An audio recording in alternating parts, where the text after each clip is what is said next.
Hi, everybody. It's Pastor Lillard from St. Andrew. Hope you're having a great week. We are in week 2 coming up on Sunday, a new sermon series, What's the Point? And we're going to take these kind of big topics within faith, and we're going to talk about, well, what does it mean? So what? What's the deal?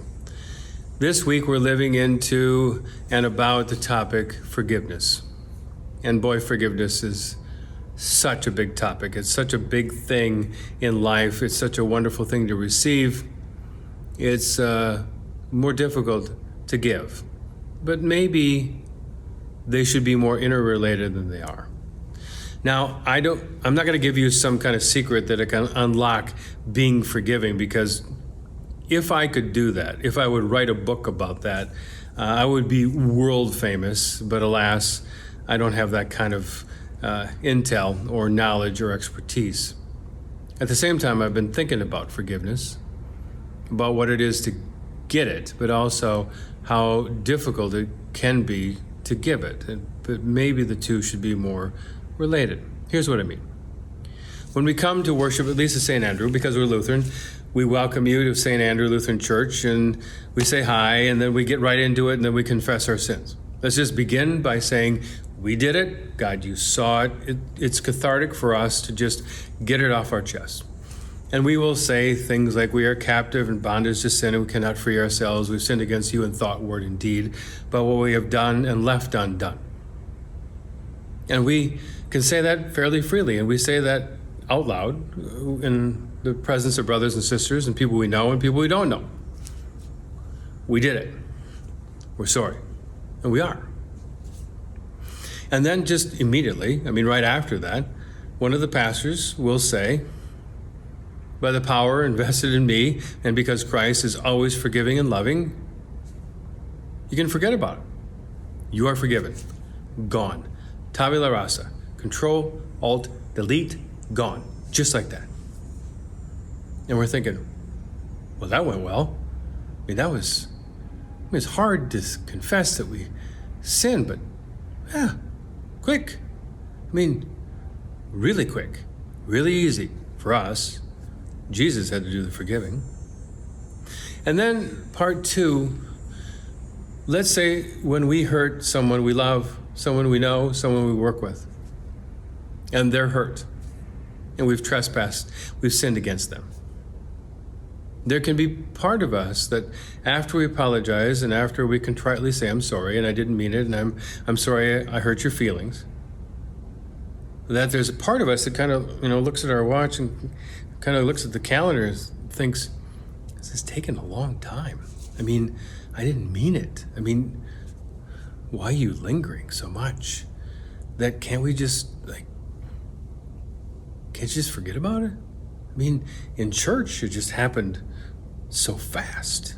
With God, with Jesus, but this is taking a long time. But, part 3, when that same person or somebody else sins against us, does something against us, all of a sudden, we're on the other side of the coin. It's different. Then we don't look at the watch. And then we wonder, when somebody kind of tries to speed us up, we say, well, this is going to take like a long time. And I'll let you know. But you're going to have to be patient, because I'm going to linger over this one for quite some time.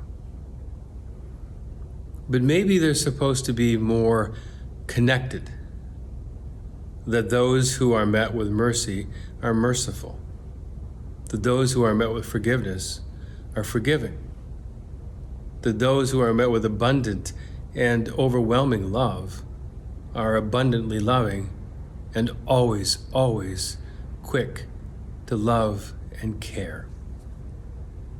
And I know it's hard, but the right path is usually narrow and hard.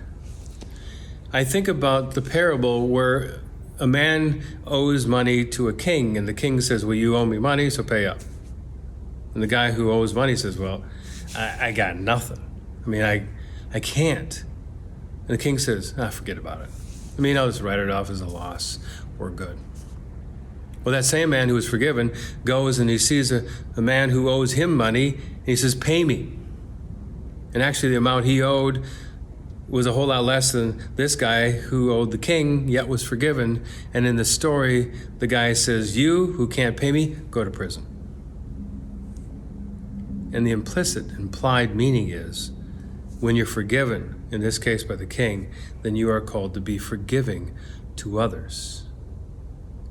It's just kind of pass it on. And I know it's not easy. But I think it was Anne Lamott, the author, who talked about when we don't forgive somebody who's trespassed against us. It's basically analogous to us eating rat poison and waiting for the rat to die. That we cause ourselves harm by not being forgiving as well. But also to our Maker and Creator and Redeemer as somebody who always says, I forgive you. May that be interconnected and soften our hearts and our souls to think about, to pray about, to resolve, to ask God and help and guide us to be more forgiving as we are first loved and forgiven by Christ. Be well. God bless.